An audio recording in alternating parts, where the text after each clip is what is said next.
नमस्कार, माझं नाव महेश यरनाळे। माझं गडिंग्लज येथे साधारणपणे 24-25 वर्ष झालं दुकान आहे।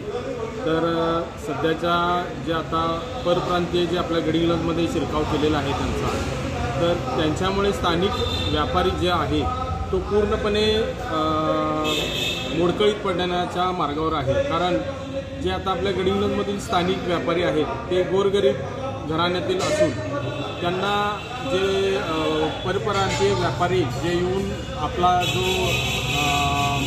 वस्तू असेल किंवा जो मटेरियल काय असेल तो विकत आहे, तर कमी दर्जाचे जी वस्तू आहे ते विकत असल्याकारणाने स्थानिक व्यापाऱ्यांना त्याचा खूप मोठा असा फटका बसत आहे।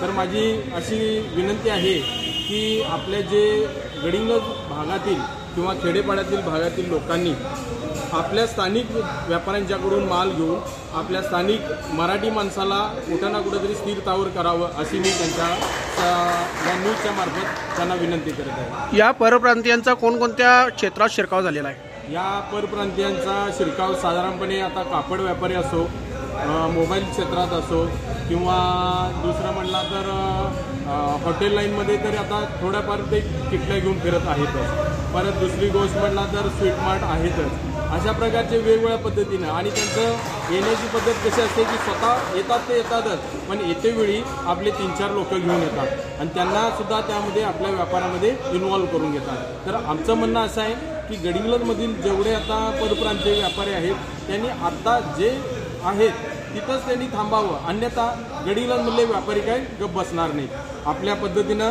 किंवा ज्या पद्धतीनं आम्हाला जमेल त्या पद्धतीनं आम्ही त्यांचा विचार करू। तुमच्या आंदोलनाची पुढील दिशा काय असेल? आता आमच्या आंदोलनाची दिशा जे आता चालू आहे, तर एकच सांगतो की सध्याच्या घडीला आम्ही थांबलेलो आहोत। थांबण्याचं कारण ही काय आहे तर आपल्या समोर आता सण आहेत, त्या सणवारांच्यासाठी म्हणून आम्ही थांबलेलो आहोत।